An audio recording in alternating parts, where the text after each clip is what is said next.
Good afternoon, members of the Active Transportation Committee. This meeting is now called to order. For those around the table, please turn on your microphones when speaking. For those participating via Zoom, please state your name when making a comment or asking a question. The MAG public comment process allows members of the public to comment on items that fall under MAG's jurisdiction. If you would like to comment at today's meeting, please complete the request to speak form. MAG staff can assist with any questions you may have. If you've parked in the garage, a validation stamp is available at the counter. If you purchased a transit ticket to come to the meeting, please see staff for a ticket. Hearing assisted devices are available from MAG staff. We will now begin the meeting with a roll call of all members. Thank you, Chair. I'll conduct a roll call of all Active Transportation Committee members in order of member agency. Earl Ratledge. Elaine Marielle. Present. Thank you. Tiffany Halperin. Present. Thank you. Sydney Urias. Ward Stanford.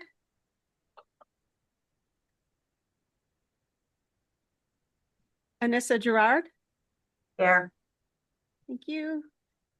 Hasekeha Roja. Here. Thank you. Jose Macias. Present. Thank you. Andy Smith. Justin Weldy. Present. Thank you. Vice Chair Stephanie Bubenheim. Here. Thank you. Wayne Smith. Here. Randy Proch. Here. Reed Kempton. Here. Garrett Topham. Present. Amy Rebinar. John Beltran. Thank you, John. Karen Nasser.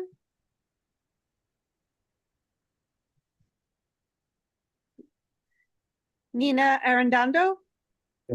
Here. Thank you. Les Johnson. Present. Susan Conclu. Here. Thank you. Stephen Chang. Present. Chase Wallman. Here. Thank you. Gabriel Elias. Here. Thank you. Marty Zeke. Present.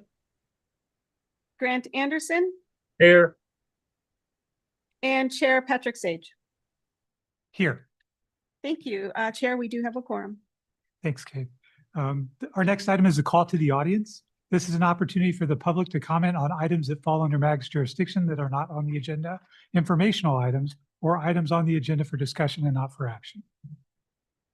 15 minutes will be provided for the call to the audience unless the chair requests exception to this limit. I have received no request to speak for the call to the audience. MAG also provides the opportunity for members of the public to submit written comments via the MAG website. Any comments received 2 hours prior to the meeting have been shared with committee members in advance of this meeting for consideration and will be included in the formal meeting minutes. Staff, have we received any online comments for the call to the audience?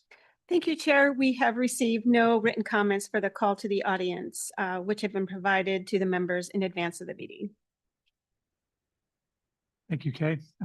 Move on to item number 3, which is the MAG staff report. This item is on the agenda for information and will be presented by Kay Bork, MAG Principal Planner. Thank you, Chair, members of the Active Transportation Committee. I just have 2 updates on 2 of the regional planning studies that we are engaged in. The first one is on the MAG Active Transportation Plan. We are extending the project timeline to March 2027 to accommodate some existing or to accommodate some enhanced public engagement that we'll be undertaking this spring. I'll provide you more details when I have a schedule, but I just wanted to give you a heads up on that. In regards to Rio Reimagine Active Transportation Study, we've wrapped up the phase 1 public engagement. That was officially wrapped up after our Tres Rios Festival on February 28th of 2026. We also have our upcoming Stakeholder Advisory Committee meeting happening on April 7th, 2026 here at MAG. And that concludes my updates. Thank you, Kay. The next item is the approval of the meeting minutes from January 20th, 2026. Does any member of the committee have questions on those minutes?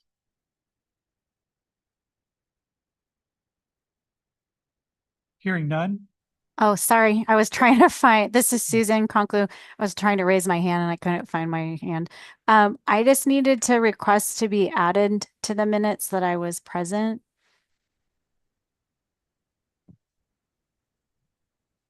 Thank you. Yes, very good. We'll get that added. Thank you, Susan. Thank you.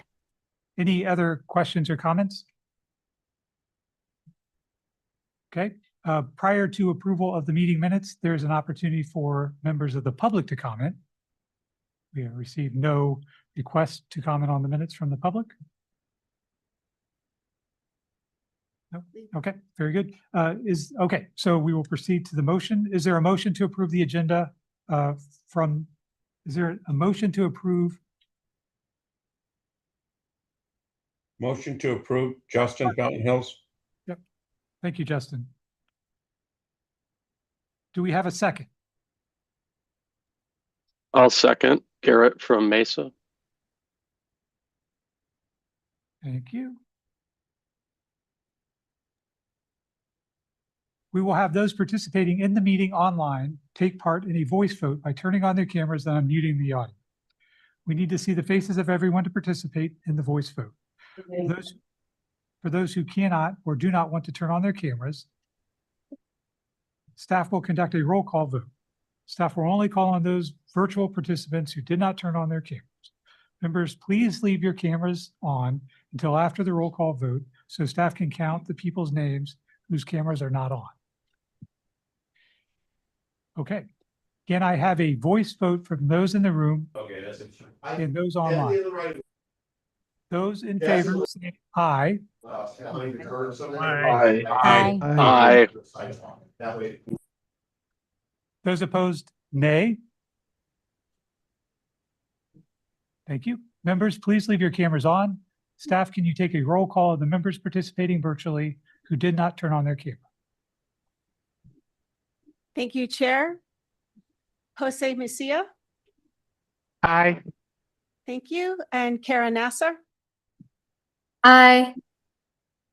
Randy Proch. Unless I'm invisible, I was an aye. Okay, thank you very much. And that concludes the votes for the voting members. The motion passes. Thank you, Kay. We will move on to item number 5, the Regional Transportation Systems Management and Operations Plan.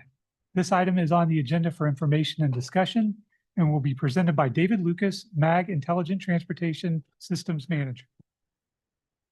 Thank you, Mr. Chair, members of the Active Transportation Committee. I'm happy today to be here in front of you to speak about Transportation Systems Management and Operations, or TSMO, and the Regional TSMO Plan that MAG is currently has underway. So let's start with some definitions.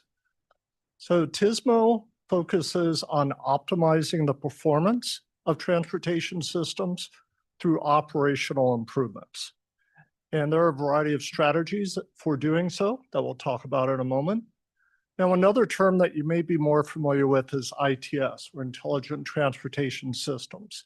And that refers to the use of advanced technologies, either sensors, communications, or computation, to enhance transportation systems. And ITS is often used to enable or support TSMO strategies. However, ITS is not always needed. There's a variety of strategies that fall under the TSMO umbrella. Those include traveler information, active traffic management, special event management, and ITS, which is just one of the strategies that's included. Now, one of the reasons for using TSMO strategies is to help handle the increasing growth in our region, which has just been off the charts over the last few decades and shows no sign of slowing down. So the cost of transportation continues to go up, both in time and money. There's increasing demand for limited financial resources, even with Prop 479 recently passing and funding available through that. We don't have sufficient financial resources to do everything that we need to. There's also constraints on our physical infrastructure. We understand that we can't continue to build our way out of congestion. We have to be more efficient with the infrastructure that we have. Continue to be impacted with construction, incidents, and severe weather.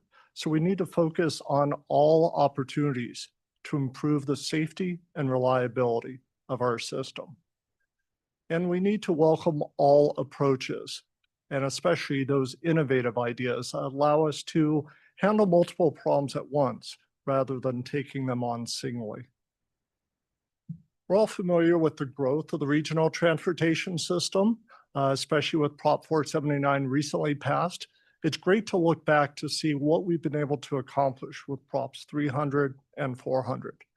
But we have to remember that all of those plans, as well as Prop 479, aren't focused exclusively on the freeway system, although that did make major inroads, no pun intended, on improving our regional mobility.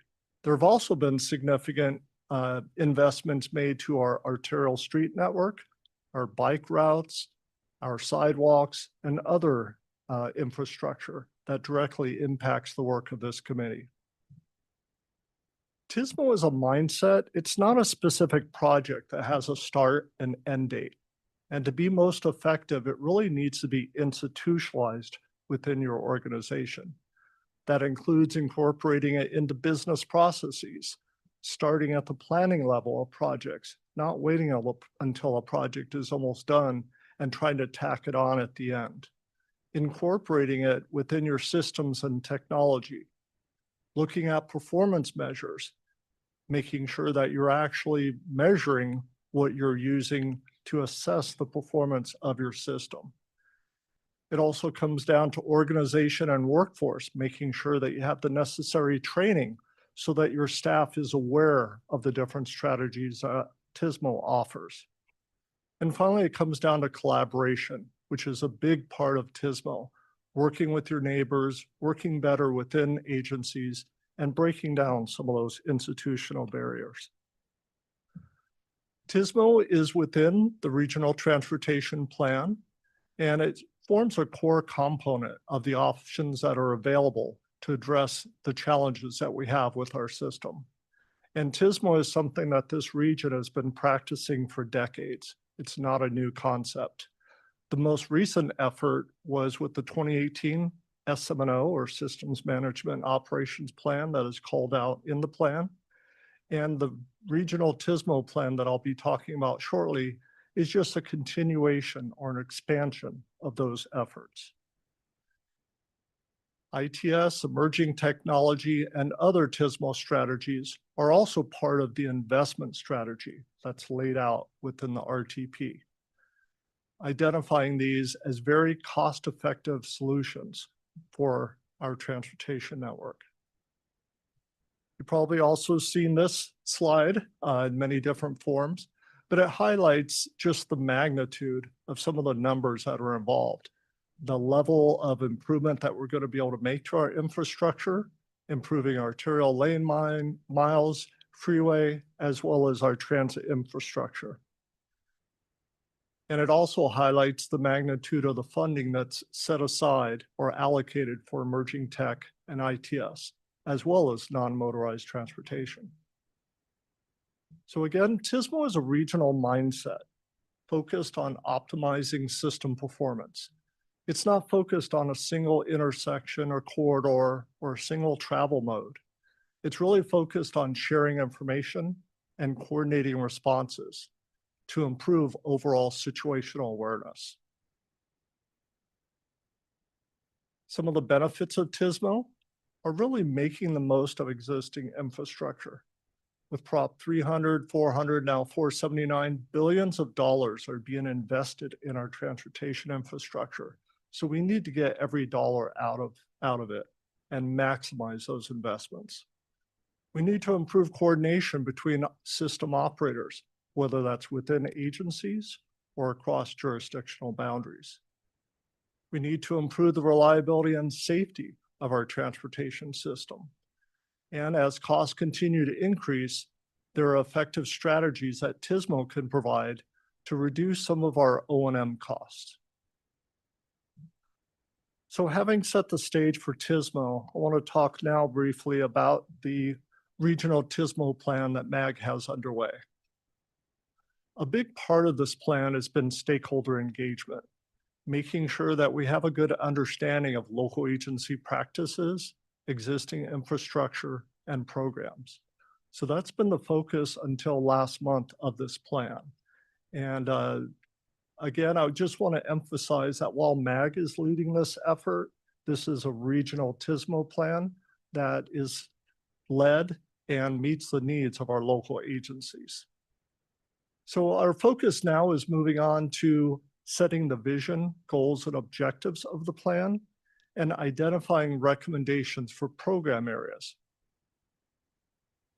So it's an 18-month schedule. It's going to be wrapping up the end of this year in the November timeframe. And some of the key objectives is that we're not just focused on ITS. We need to recognize that there are many opportunities available to us until under the full TISMO umbrella. We have more funding available than we've had in the past. And the color of money, being local regional money rather than federal, offers us more flexibility. MAG is working internally to align the TISMO program with the work of other MAG program areas, leveraging the great work that's going on within our data management and analysis team, our modeling group, and others. Again, the focus is to leverage those existing infrastructure investments and focus on a regional plan that is inclusive of the needs of all agencies. We've also expanded the scope and include new stakeholders that traditionally haven't been part of this process. We're fortunate to have 3 excellent state universities doing excellent research in transportation, so we need to leverage that and use that great resource. Arizona Commerce Authority, Arizona Trucking Association, some of our special event venues, all of them have transportation challenges, and they need to be at the table with us. Some of the work that's been completed to date includes a data management plan, stakeholder engagement. We have a very large and engaged technical advisory group. We've completed multiple stakeholders and interviews, and some of those have been internal to MAG. Again, focused on breaking down some of those institutional barriers within our own agency, and at the same time, encouraging our member agencies to do the same. We've done outreach to various committees, technical committees like this one, as well as others that are representatives of the Aztec Regional Partnership. We recently completed the stakeholder focus groups and the existing conditions report, which has now been finalized as we move on to the next stage, which is identifying with all of the stakeholder engagement and input that we received, how do we identify, how do we distill all of this down into our areas that we need to focus on? We talked about the amount of funding that's available.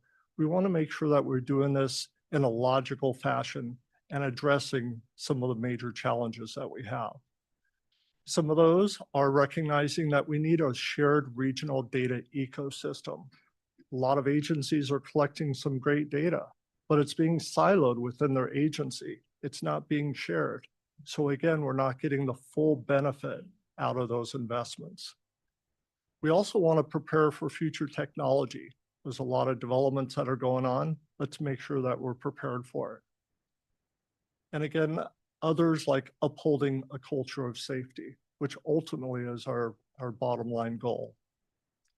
So what we've done is gone through various iterations of these and continue to refine these so that they line up with some of our traditional TISMO strategies, as well as others that might be unique to our region. Traffic signal coordination is a standard one, but staffing and training is an area that our member agencies repeatedly told us they need assistance in this area. And that's certainly something that MAG can assist in. So in addition to identifying these various areas, it's not just a brainstorming session when we reached out to our stakeholders. We also needed their assistance in prioritizing and ranking these. While there's large amounts of funding that are available, it's not enough to do everything that we need to complete. So we're going to have to pick and choose and rank order some of these areas. So what we've done with further iterations and in consultation with our TAG is identified 7 regional program areas.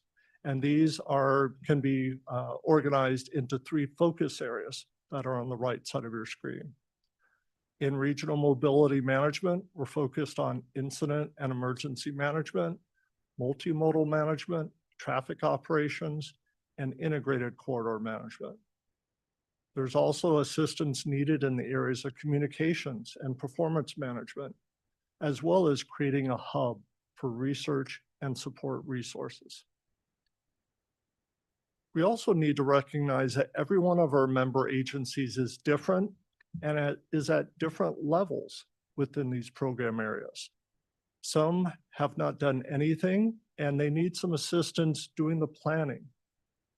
Some have already completed planning and implemented pilots, and they're looking at how to go on to the O&M stage, where these strategies can be part of their normal day-to-day operations. And some have exceeded that, and they're already ready to do maintenance and replacement of systems that they've invested in. So one of the things that we heard loud and clear is we need to meet our member agencies where they are and recognize that there are different levels of capabilities within the region.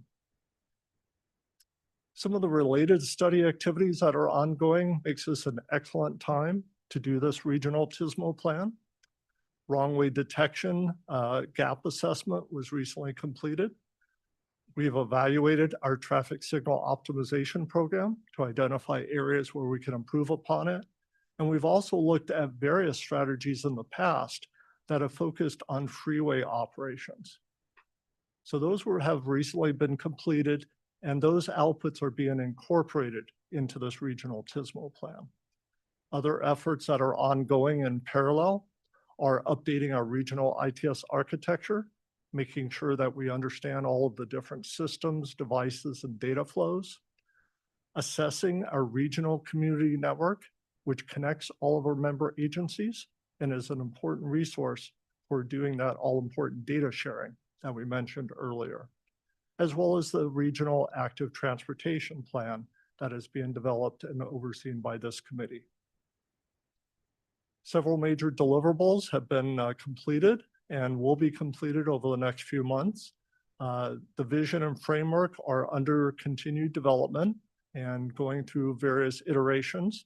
Our TAG currently has it and is going through the review process, as is the data management plan, which is also being reviewed by our data management group. All of that's going to result in an implementation plan, moving all of this information forward and identifying a plan for how we're going to be able to achieve the best program possible to address our regional needs. And that's all going to wrap up in November of this year. And with that, I'll be happy to answer any questions you may have. Thank you, David. Do any members have any questions for David?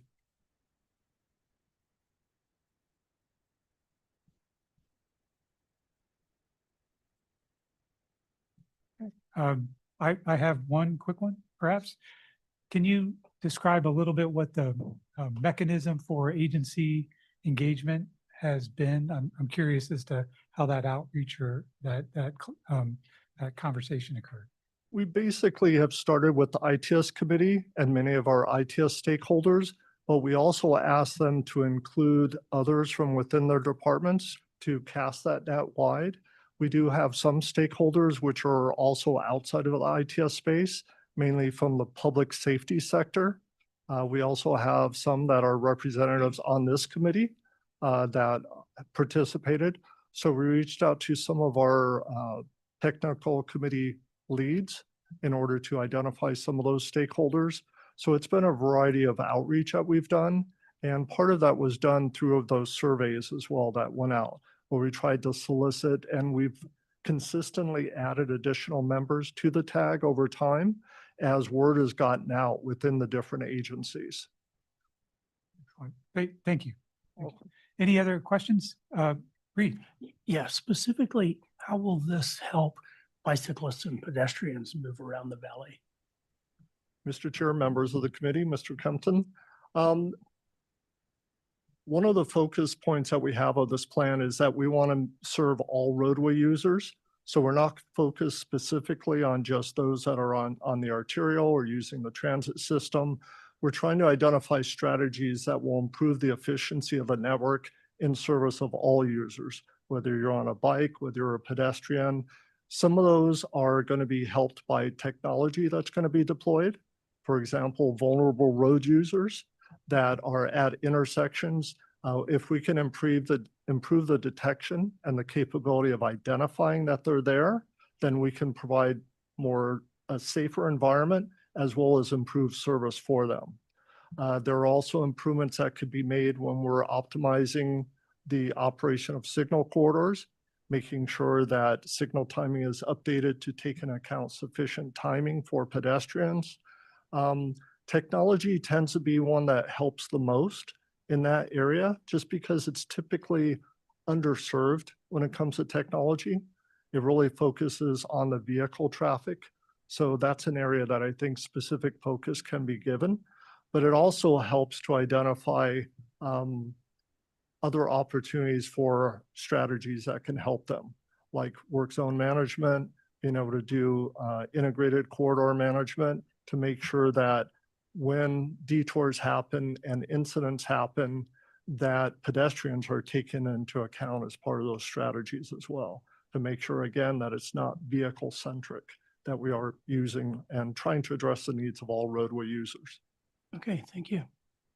Would have been nice all those years to get a green light when I rolled up to a traffic signal. I have a question, Anderson. Go ahead, Greg. Follow up on the chairman's question, the engagement with local agencies. I'm not sure how that's occurring other than through the MAG technical committees.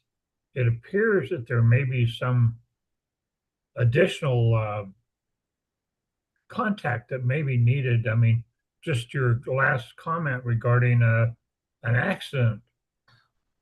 Do you have any relationship with police and or fire about how things could be done differently, better, or their input?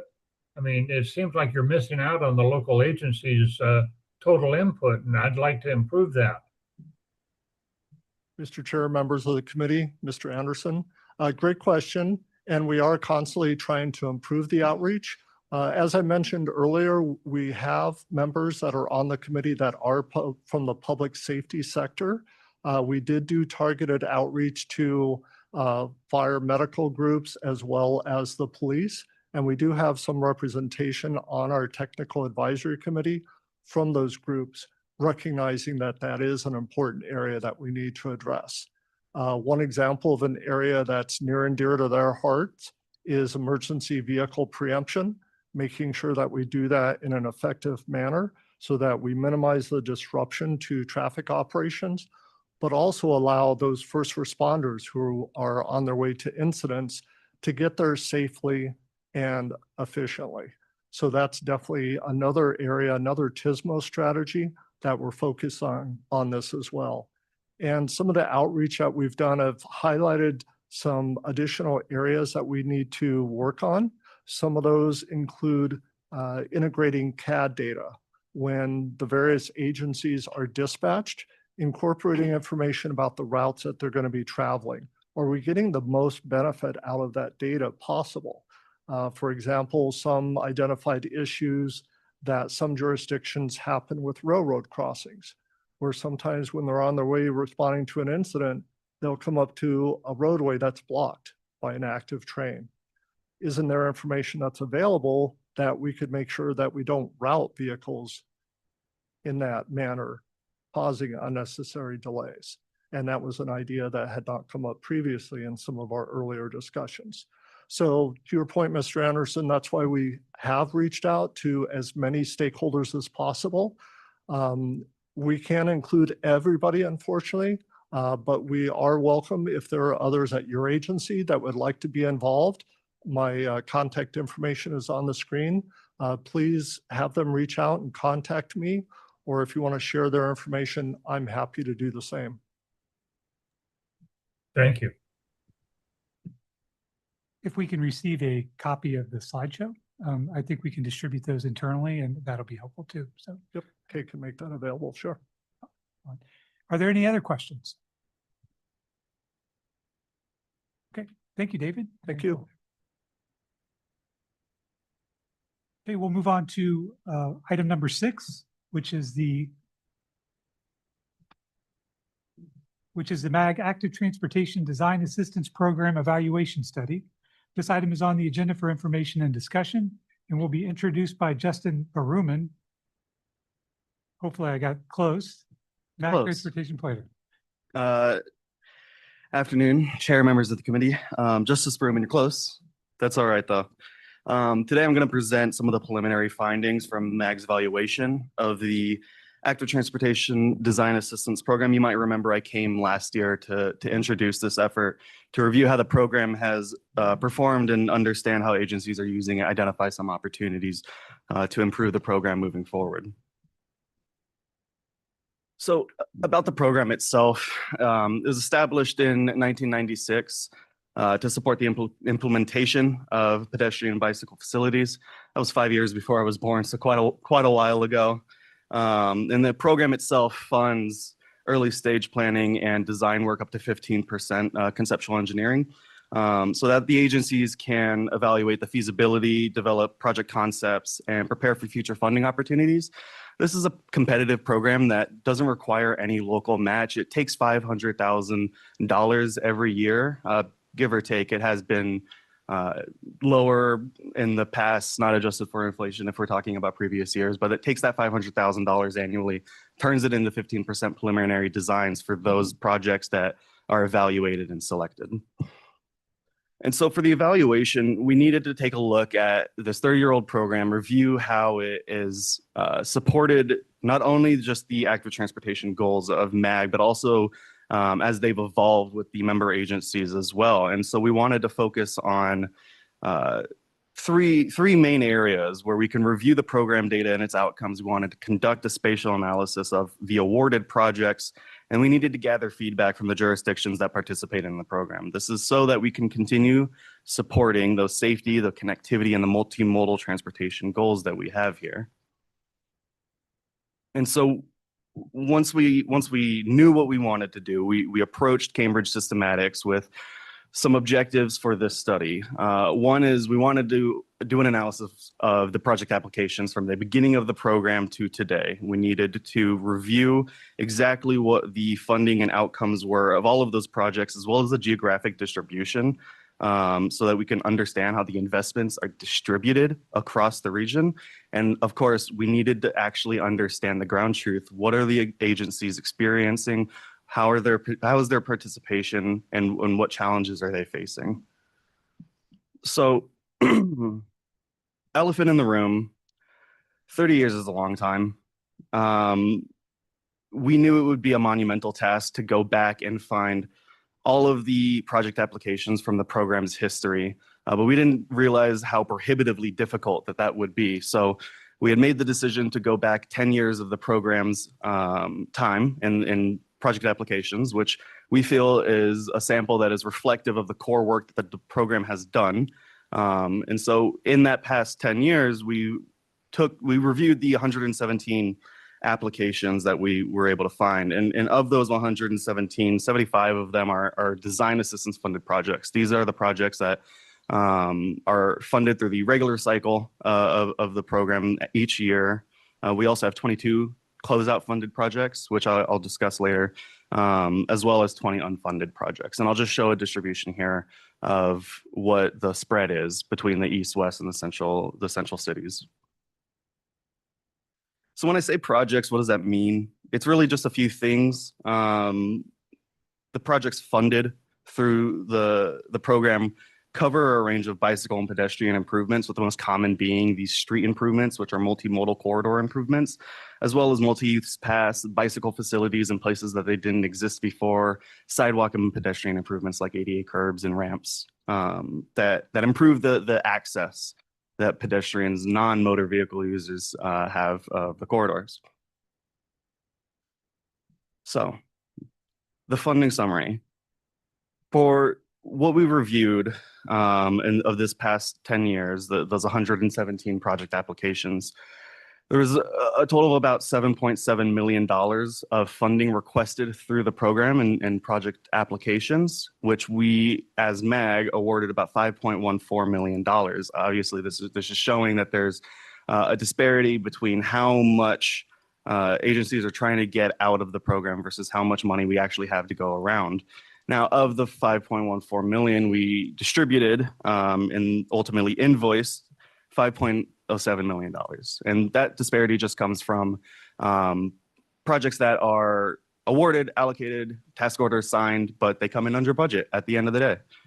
So those are the dollars when we're talking about dollars and cents. Now, those closeout funds that I was referencing earlier began in 2019 when we used those funds to support projects that were previously submitted but not funded during the regular cycle. And these funds provided another $1.83 million to projects that would otherwise not have gone through and not have been designed. These are projects that were conceived of, that had work put in for applications, but for one reason or another didn't rank as highly as some other projects necessarily, but were still valuable. And so we did work as an agency to make sure that those could get pushed through. Now, what that means in terms of the design and construction outcomes for the projects that were submitted, including projects that were ongoing during the study, we're actually looking at a pretty high percentage of the projects that completed design. And so that's the main purpose of the design assistance program, design projects. So it is good to see, and it is refreshing to see we have such a high percentage of those that actually are completed and have a final report attached to them. However, when we're talking about what gets constructed, it's not necessarily a lot of them.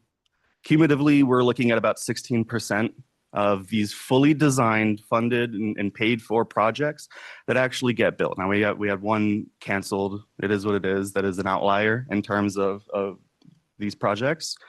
But I think we know what comes next. And it's 83% of these completed designs and paid for projects aren't constructed for one reason or another. And it's not necessarily the fault of the agency or the fault of the consultants or anybody else.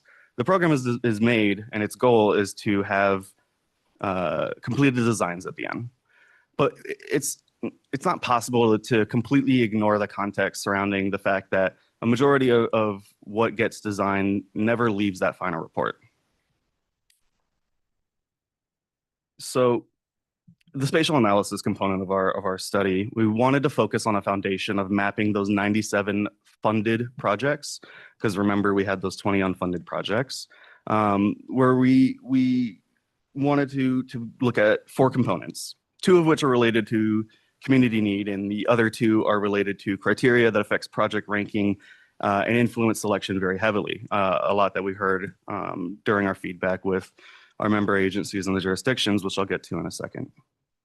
But our spatial analysis takeaways, first, the safety analysis that we conducted was using non-motorized crash data from 2020 through 2024. This is the most reliable, most in-depth data set that we have that we felt could apply to the majority of what we were looking at, understanding that it isn't necessarily going to be representative of when the projects were submitted back in 2015, 16, et cetera.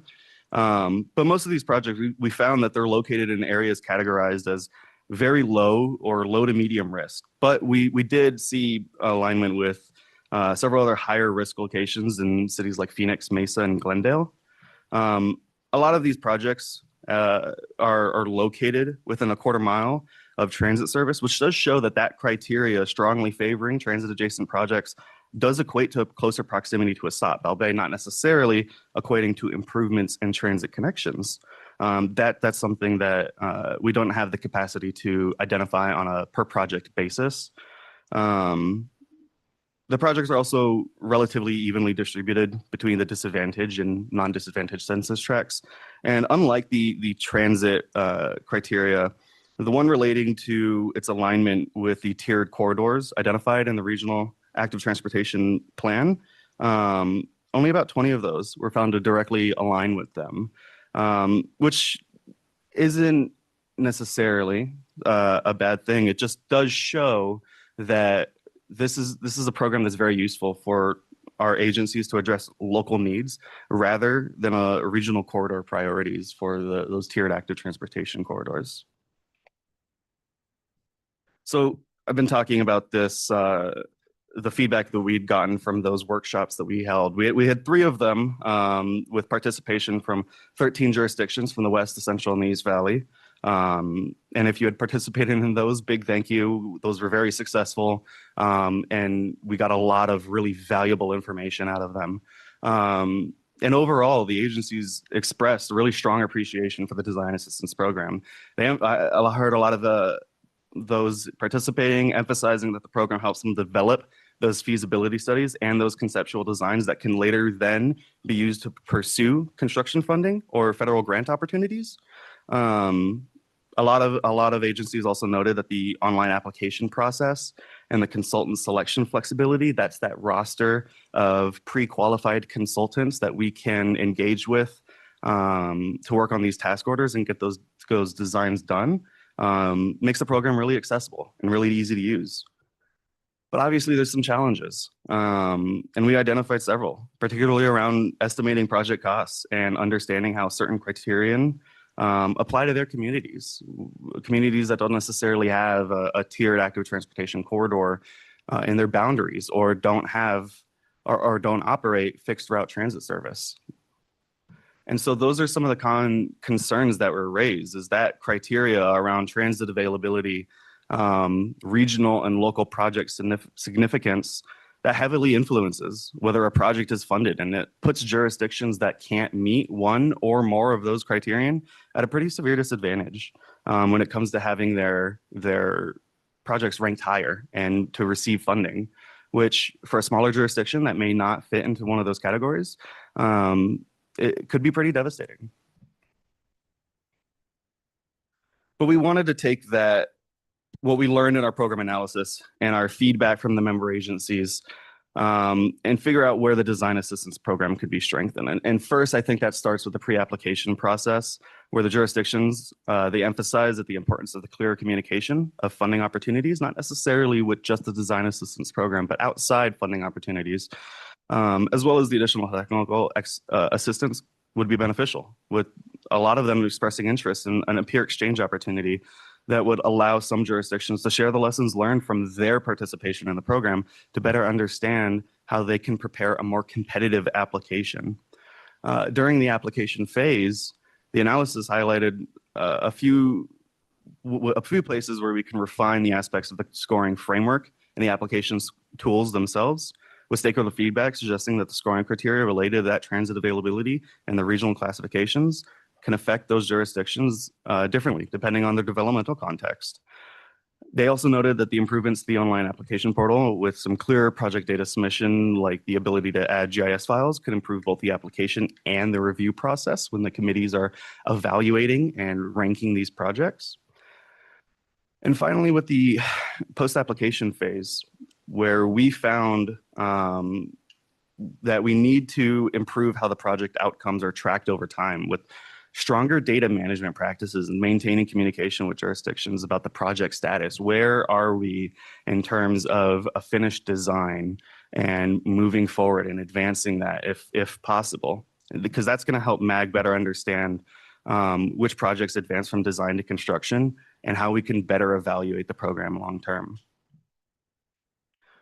So I understand that is a lot of information, and it is just preliminary findings from the study, which we anticipate to finish over the next couple months. And whenever we do get that final report, I will make sure that it is shared with the members of this committee.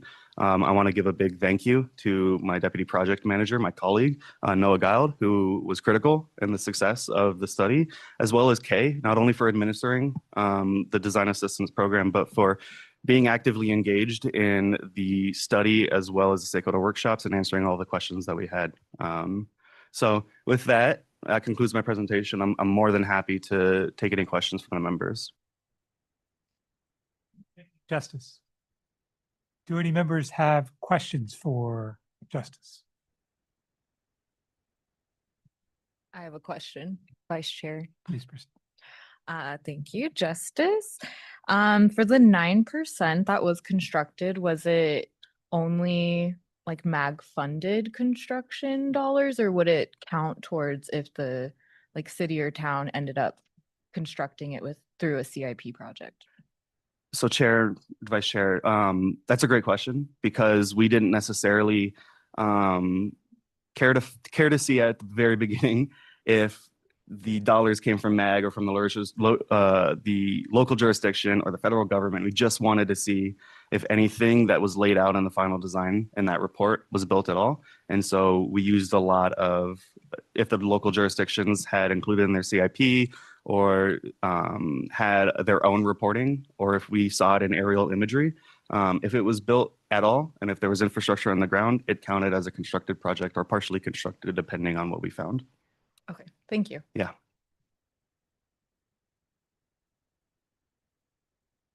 Do we have any other questions? Chair Sage. Yes, Mr. Proch. Oh, hello, Mr. Sage.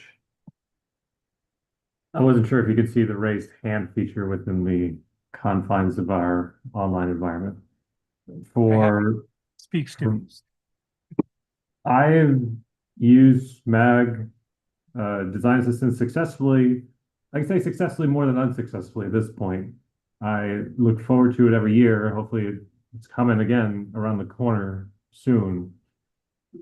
Kind of the same line of questions as Stephanie, as far as I know one of the projects I got funded was a feasibility analysis, knowing that the feasibility analysis was not going to go in the favor of construction or a wayfinding plan. Well, wayfinding plan doesn't necessarily have a TA or CMAQ project to follow. So was any analysis done on those 117, and was any of those 117 thrown out for your pie chart for ones that just doesn't make sense to include as a no build situation? So Chair, members, that's another great question. That was one of the big challenges that we knew going into this study was, what is a successful design assistance project?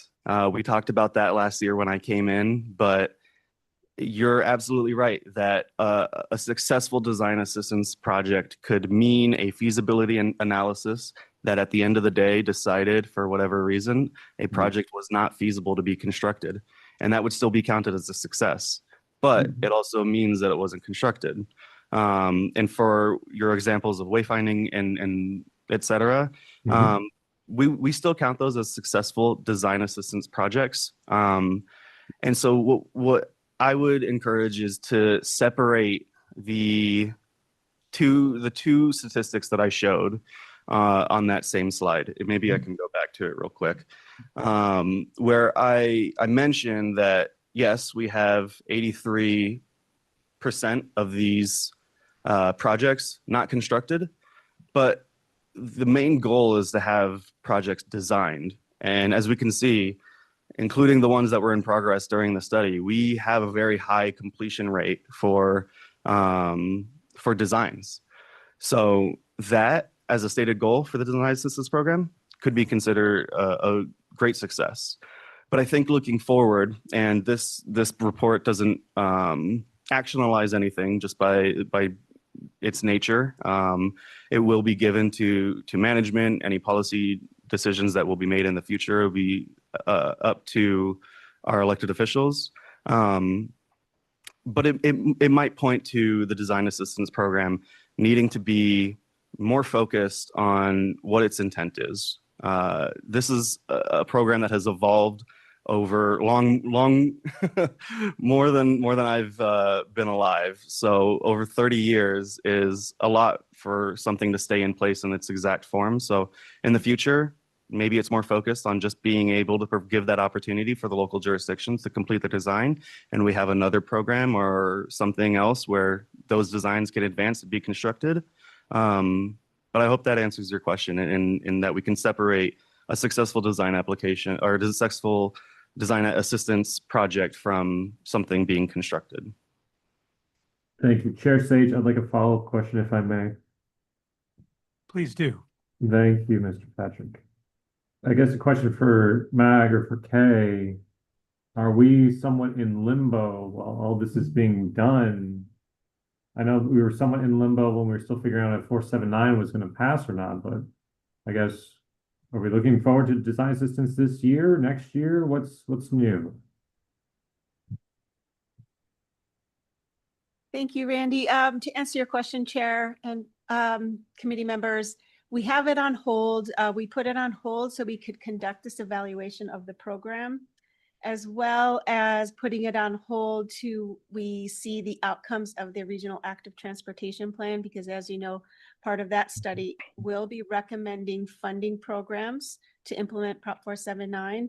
So I can't tell you with certainty that we'll have a program in 2027, but I can't say that we won't either. So we're in discussion right now on how to either resurrect design assistance or wait until we have a full active transportation program. Thank you. More information to come.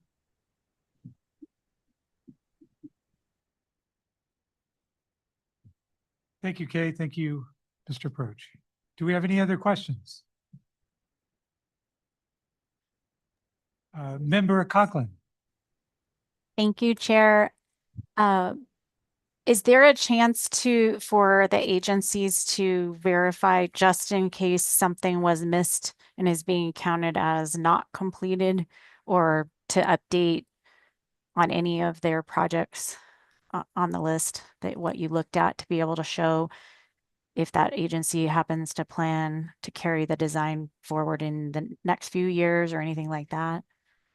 Just to double check and make sure the percentages are as accurate as they can be. Chair, members, absolutely.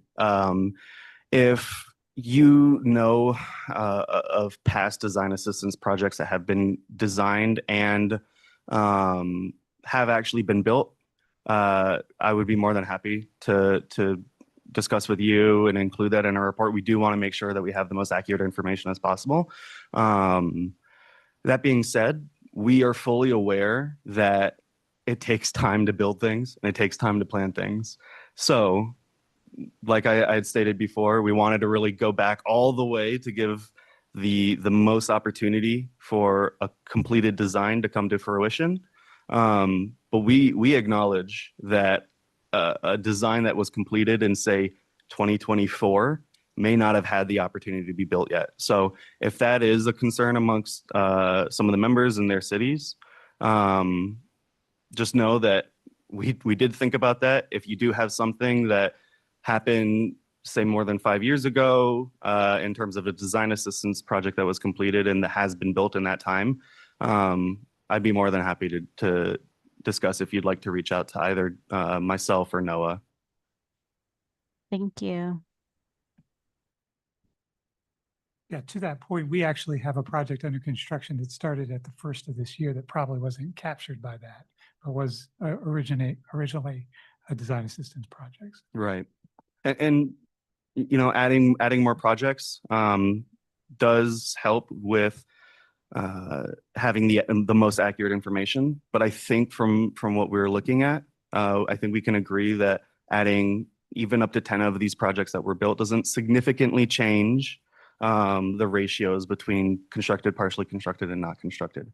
But that does, please don't let that influence you guys reaching out and making sure that we have all of the information available. This is Tiffany Halpern.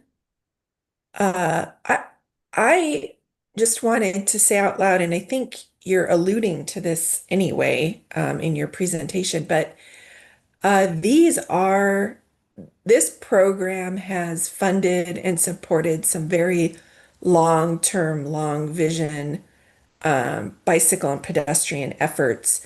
And if you're limiting it to 5 or 10 years, you're really missing some of the history of the program. What I'd like to bring up very specifically is the Rio Salado pathways. I've been involved with this program for at least 2 decades. Excuse me here. And so the original pathways that appear, they were once called Peace Path. That was a feasibility study done by this program, which is now what our Rio Salado is. And then the connections from Tempe to Phoenix was a different study and now is built. And then the connections from Tempe to Mesa was a study and now it's built. And so those are hard, long-term, lots of effort, lots of policy and political transformation has happened. So I just want to speak up because I think that there's been a lot of good doing from this program and a lot of work, but it's also taken a lot of time.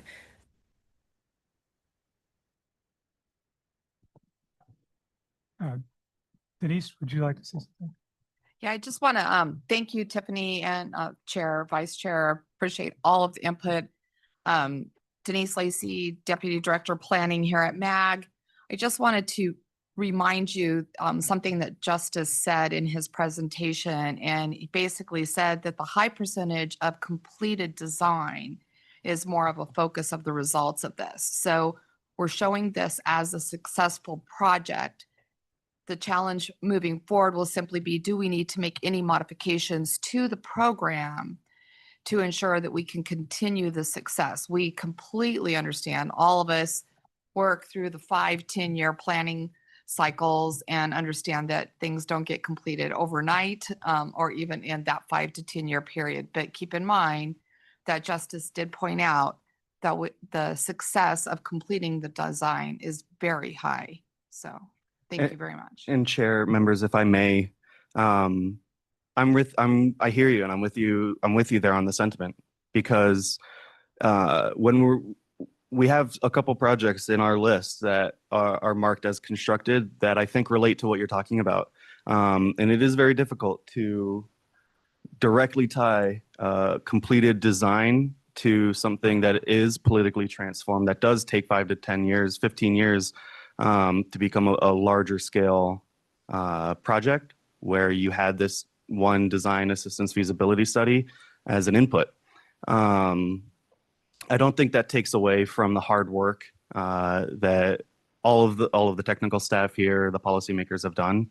And one of the considerations that are coming out of this, as I alluded to, was we need stronger metrics in place, not only for this, but for some of our other programs as well that I've had the privilege of evaluating, to really share the success stories. 30 years is a long time, and the program hasn't always been equipped to maintain that data management where we can say, oh, do you remember when this was a feasibility study and now it's a full-fledged multi-use path trail that's connecting communities to real people's lives. And so I value your sentiment, and I do hear you. Thank you, Justice. I obviously it's something that we all work on, these projects, and they're all very important to us. We'd hate to see the program draw criticism or be shortchanged in the future because of some metrics that don't fully reflect the success and the importance of the program to the region and agencies in the region. So thank you for those comments. Do we have any other comments before we move on? This is Stephanie. I have another comment. Please. I think what is sticking out is it's great that we've completed so much design, but that it's the pie chart. So I would just suggest, if you're presenting to management, to point out that in some way with the pie chart that some of these are just feasibility or signage, so that they're not actual going to construction projects. So it might help explain a little bit better. And then those 3, I forget what slide it was on, but those 3 items, the bus service, the crash list, those are I agree, very critical. Oh, I think you already passed it. Is it this Keep going. one? No, if you go forward. Oh, the criterias. Yeah, so these are very important that it's almost is, I would like to see if you guys look into, should there be different types of design assistance programs, I guess, or buckets. I know that buckets are sometimes good and sometimes bad. But I know that these have really scored projects out of being funded when they could have. Right. So that was my other comment. Thank you. Of course.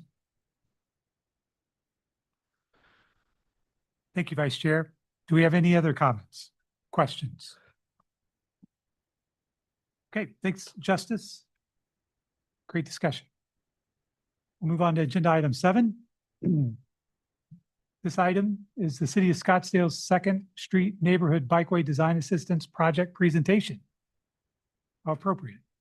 This item is on the agenda for information and discussion and will be presented by Susan Conklew, Senior Transportation Planner at the City of Scottsdale. Hi, Susan. Thank you, Chair. It's a great combination today on the agenda. So I'll be giving you a high-level overview of the purpose and intent of this project, as well as the outcomes and where we are. Again, I'm Susan Conklew, the Senior Transportation Planner for the City of Scottsdale. This study area is very significant because it is part of the Old Town area as well as the citywide active transportation network. So it achieves that local connectivity and citywide and with our neighboring cities as well. So the intent of this study was to look at the western portion of the 2nd Street Neighborhood Bikeway through Old Town. So you can kind of see it on that second, the map to the right. You see this orange line extending west. It's through that portion, and it is the overall 2nd Street Neighborhood Bikeway is 1.8 miles long. This study was looking at a 0.8 western section of that within and adjacent to Old Town.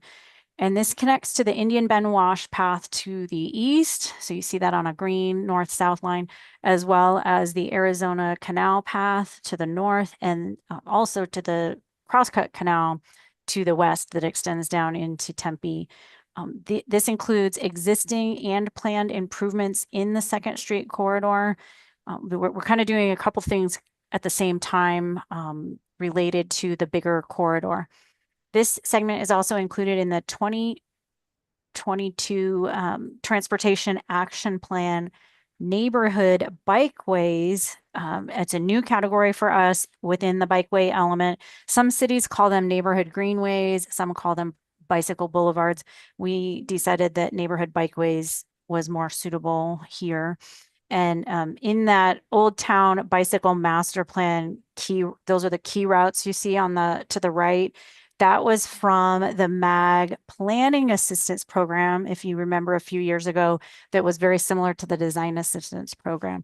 So that Old Town Bikeways key routes map fed into the Transportation Action Plan about 1 or 2 years after that planning process. Next slide. This shows you the study area from the actual application. So I'll get into how it changed quite a bit or somewhat since the study kicked off. But this was looking at design concepts and alternatives for this 0.8 mile segment on 2nd Street from Goldwater Boulevard to the Arizona Canal Path. So the bigger corridor I mentioned earlier, that's from Goldwater east to Drinkwater. That is a Bond 2019 project that has gone through one level of, amazing design and is now doing a separate design process for what the actual funding is available for those improvements.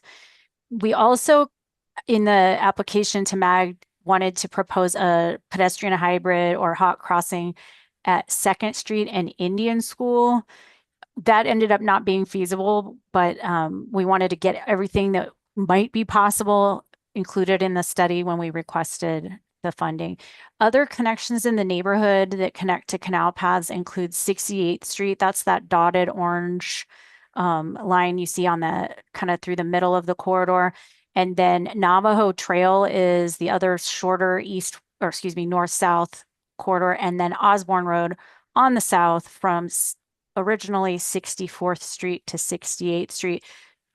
On the south side of Osborne Road is the Paiute Neighborhood Center. That includes a kindergarten through 5th grade school, neighborhood services, there's a Head Start program. So there's a lot of walking and biking already going on and transit use in this neighborhood. And we felt like this was a really high potential for our next neighborhood bikeway. That was what led to us requesting funding from MAG. I just wanted to make sure I'm including everything. Oh, and it also would be connecting to the completed 68th Street Complete Street project that was finished in 2023. I believe that was federally funded through MAG. And one thing to note for this design assistance application, I believe we weren't fully funded in the prioritized project ranking. So I think we went through the MAG closeout process. So we had to have an additional agreement with City Council and MAG to provide the local match, but my memory is hazy, so I can't remember if we said let's just pay the difference in what's not funded or go the closeout process and pay the required local match. But hopefully Kay may be able to refresh my memory. So that we did kick off this process then in 2024. We selected WSP through MAG's on-call consultant list as the main consultant, and then they partnered with Harrington Planning and Design as their sub-consultant. And as we jump to the next slide, I just want to note that removing on-street parking was not going to be an option for this study. Maybe in a couple spots related to sightlines, we went into that knowing that could be possible, but we just didn't have the ability to do what some corridors look at for improvements where you have extra space to work with by removing that on-street parking. So the next slide includes our initial concept areas. So the team broke this into 4 corridors. On the east, if you may not be able to see the label, it would be the 2nd Street corridor. I kind of called that the higher density corridor between Goldwater and 68th Street. Then the 2nd Street corridor between 68th Street and Indian School to the west is single family homes. Not a whole lot of on-street parking happens, but it is available. There's already an existing bike route that's mapped and a public kind of pass through from the end of a cul-de-sac onto the Indian School sidewalk and bike lane area. Then we had which leads us to the Indian School corridor to the northwest part of this study area. And then down south would be the Osborne corridor, originally planned from 64th Street to Navajo Trail, actually. That was looked at as just very neighborhood connections within this study. The existing conditions themselves include on-street bike lanes that are regular standard bike lanes on Osborne Road itself. Indian School Road has painted buffered bike lanes through this section and sidewalk on that neighborhood corridor side. 2nd Street through the neighborhood corridor has very narrow sidewalk. I want to say 4 foot wide where it has sidewalk. There's a segment there from 68th Street that has no sidewalk on either side. So that's another improvement we were proposing. Then the more urban Old Town corridor from 68th Street to Goldwater has very heavy on-street parking, both sides of the street, just standard sidewalks, no on-street improvements, but it does already function as a neighborhood or as a bike route itself. One more thing to note is Goldwater and 2nd Street has an upcoming separate project to add a traffic signal. And by the time this study really got underway, there was already a new traffic signal at Osborne and 64th Street as well, so that people would not have to use the rectangular rapid flashing beacon anymore. They'd have an actual traffic signal no matter what mode they were using, because there's a connection up to the canal right there. Next slide. Public engagement. This has always been huge for us with the design assistance program. It gives us the chance to meet with neighbors in a lot more detail early on in that kind of pre-planning process. We even promote it that way. We don't always have the chance to do that, but I'll get into that by the end of my presentation. But it gives us the chance before a full design and construction project is underway and funded to really look at ideas and go through multiple options with the neighbors and have public feedback way earlier in the process. This particular neighborhood, a lot of the neighbors are already walking and biking to Old Town and to the other destinations within the area. And many of these same neighbors have given vocal support over the years for other projects, including the 68th Street Complete Street project that had mixed feedback from the public, but this neighborhood primarily was very supportive, as well as the 64th Street Crossings design assistance project that also happened in this area. So we have a pretty good relationship with a lot of the neighbors. We over the years have gone to the Southwest Village Neighborhood Association annual meeting as guests, and that was the same during this process. So we opened it with a neighborhood open house. That's just to present the initial concepts and bring them something, as opposed to just saying, here's what we're going to be looking at. We want to be able to bring them something with a couple different ideas and go through a questionnaire and give neighbors a chance who couldn't come to the open house an opportunity to still give feedback and get information. And as part of that, timing just worked out great for us this time around that the Southwest Village Neighborhood Association hadn't had their annual meeting yet. So we were able to bring all that same information there. They always have pretty good attendance, and they even invite neighborhood association members from within the rental community around them and the apartments, and that it's well attended even by then. Then we refined things, took a lot of that feedback, made some adjustments. Another thing that's been helpful through the design assistance program to bring back the recommended alternatives in that second open house. One thing I also wanted to point out about the feedback we got, the single family section that we call the neighborhood corridor, that was where we got the most feedback of, okay, it's an existing bike route, but we don't really want it to become a highway. And some of you may relate to that type of feedback. We did want to make sure we were balancing the needs of the connectivity of this project through the area and the citywide network, and also the needs and wants and desires of the neighbors themselves. So this gave us a chance to make some changes and consider flexibility. That's a huge lesson that we learned with this study, as well as with other projects that are like this in scope.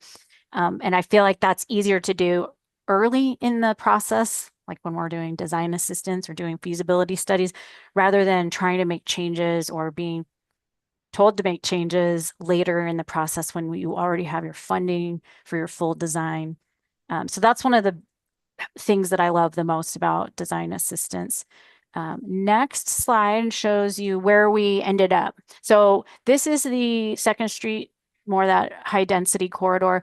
What you don't see on this slide was what else was considered. We did look at putting a shared use path on the north side of the street and replacing the existing sidewalk, because the road corridor itself from curb to curb it doesn't have room to have both sides of the street with parking, through lanes, and any type of bike lane. So what it's recommending is shared lane markings and new center line striping. It already does function like Sharrows as it is. It's not high volume or high speed. In fact, the parking provides pretty good traffic calming from what we were able to see in the design team. It will maintain the on-street parallel parking on both sides, except in some areas near the intersections and driveways where sight lines need to be improved.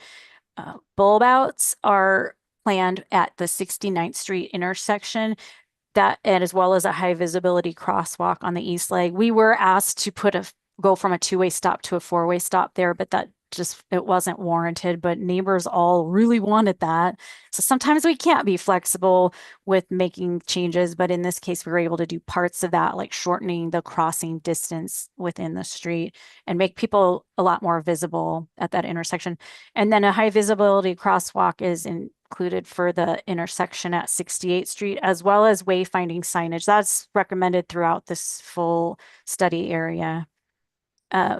That now I don't have a map for the neighborhood section, but that because that ended up being a no build. All that it was proposed was additional wayfinding signage to point you to and from that neighborhood to that neighborhood open walkway opening and some sidewalk, whether it would have been behind the existing curb or move the existing curb. And that just even neighbors that walk a lot said it's pretty comfortable to walk in the street here. So that became a no build section. So there's no graphic. The next slide, recommended alternatives for Osborne Road. This one became a hybrid. Originally, it was proposed to make a change from the standard bike lane going both directions to putting a two-way painted cycle track on the south side, but only from 64th Street to Navajo Trail, then an improved crosswalk to Paiute Neighborhood Center with bulb outs. And people said, well, why don't you just extend that idea put them both into one concept and extend it all the way to 68th Street where people can make a decision to go north or south on those bike lanes. And we said, that's a great idea. I'm so glad the neighborhood came up with that.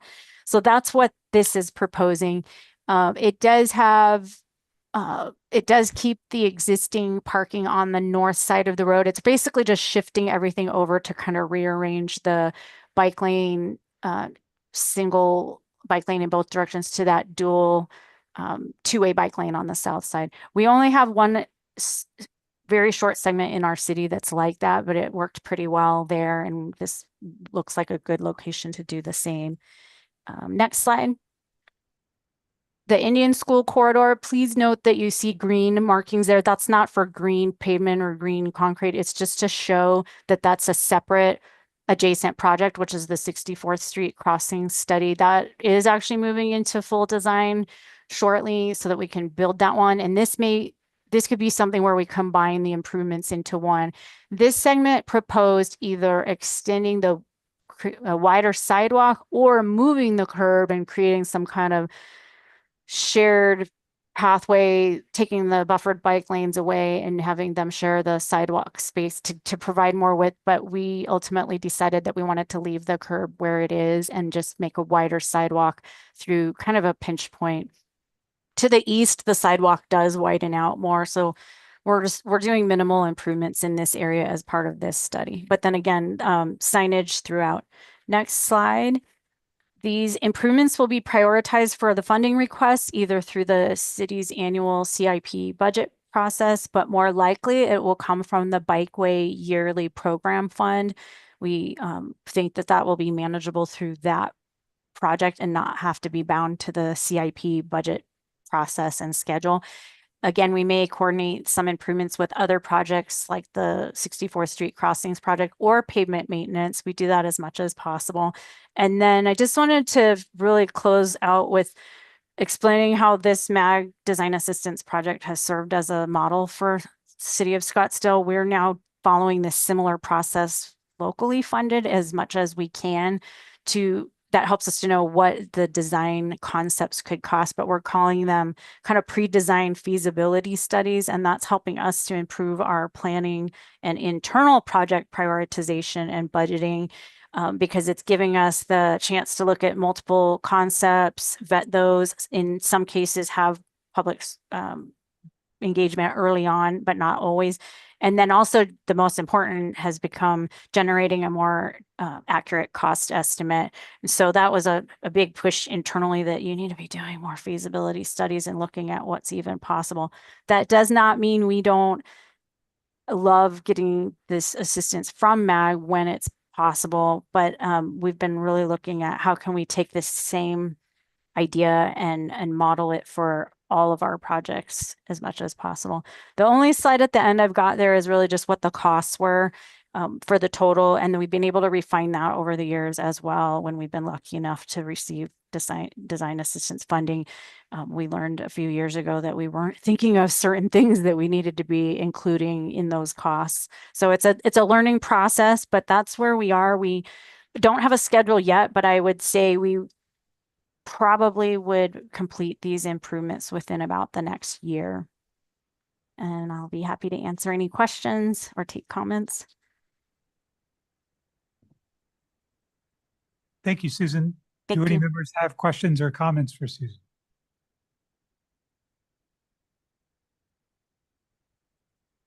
Okay, well, thank you. Thank you. We'll move on to item number 8. The 2025 Active Transportation Interactive Comment Map Report.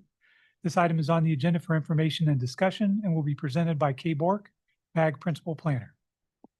Thank you, Chair, members of Active Transportation Committee. I will be providing a brief report out on the MAG interactive comment map.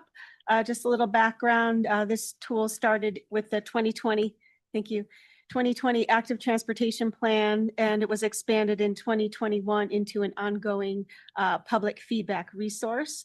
It allows the public to continuously report issues related to safety, connectivity, maintenance, and ADA access throughout the region. The comments that we receive are shared directly with member agencies to inform planning. And as today shows, we also compile this input into an annual report so we can track trends and inform regional planning. So what did we hear in 2025? A couple of the similarities from last year to this year. So both in 2024 and 2025, some of the core issues were reemphasized, and that included safety, connectivity, and the need for better bike and pedestrian infrastructure. So in 2025, we received 70 comments. I apologize, I think my summary said 60, but it was actually 70. A majority of these comments focused on biking issues, really commenting on the desire for more connected and safer bike facilities. The next most frequently a comment that was given was focusing on issues related to safety and mostly related to busy crossings and trail and road intersections.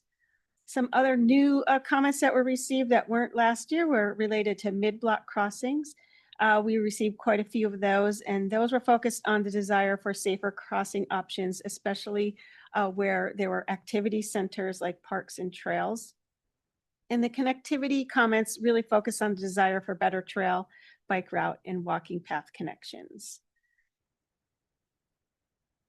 Let's see, I wanted to also point out, last year we only had 32 comments, and those were all very general comments on connectivity and bicycle comments. And then this year we did, like I said, receive some really interesting comments on ADA accessibility, some comments on maintenance, mid-block crossings, shade, and underpasses.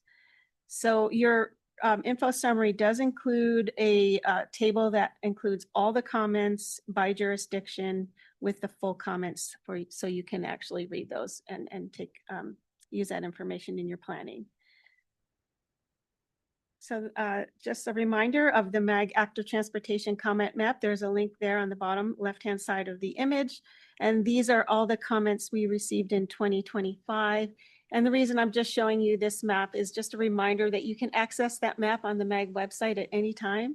You can, look at your jurisdiction, or you can actually sort all the comments by year, by comment type, by jurisdiction. So hopefully that will help you as a tool and a resource when you're doing some of your planning work. We did encourage on design assistants to kind of go back and look at this map to see if there were any issues that were in the areas that you were submitting applications for. So we'll continue to use this map and leave it up and forward that information to you. Happy to take any comments. Thank you. Thank you, Kate. Do any members have comments or questions?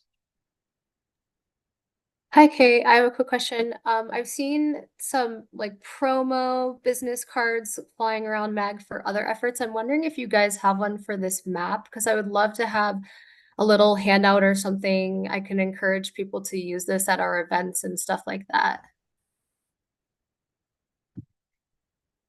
Thank you, Kara. I would be happy to provide some kind of handout with maybe we can generate a QR code that we can put on that either a postcard, business card, or flyer for you. Happy to do that.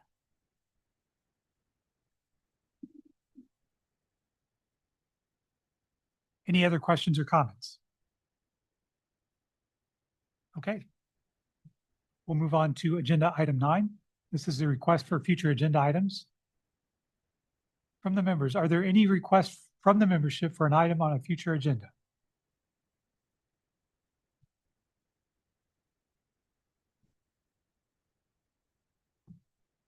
Okay, hearing none. We'll move on to the next agenda item, which is the comments from the committee. Number 10. Are there any comments or announcements from the membership that you'd like to share with the committee?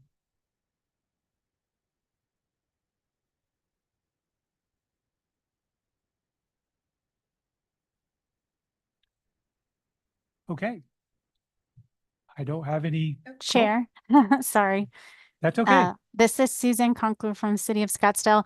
Just wanted to remind everyone, if you're not already working on things for April Bike Month, Scottsdale will be celebrating their 20th year of Cycle the Arts on April 19th, and registration just opened yesterday. So reach out to me if you're either interested in being a rider or a bike leader or sweeper. And if you don't know how to do that, I can help you with what we do for our bike event. And then we'll be participating in Bike to Work Day. Ours will be on the 22nd. And we also have a children's intermediate learn to ride class at the end of April through our Parks and Recreation class. We just had a never ridden a bike before class, and we actually had 2 of those, and it turned out better than I thought it would, considering most of these kids had never ridden without training wheels. So please reach out if you have any questions. Thank you. Thank you, Susan. Are there any other comments or announcements?